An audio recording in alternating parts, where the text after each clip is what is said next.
Mwanadamu anatubu angali hai. Mwanadamu anatubu angali hai. Mwanadamu anaokoka angali hai.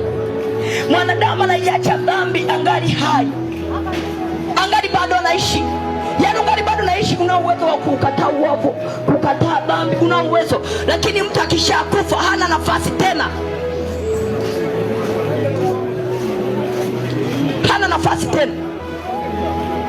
Mwanadamu ana nafasi ya kutengeneza na Mungu angali hai. Rekebisha mapito yako ndugu yangu, rekebisha njia zako. Lakini watu wengi wamejawa na kiburi, wamejawa na jivuno. Acha nikwambie ndugu yangu, hicho kiburi chako kitaishia wapi?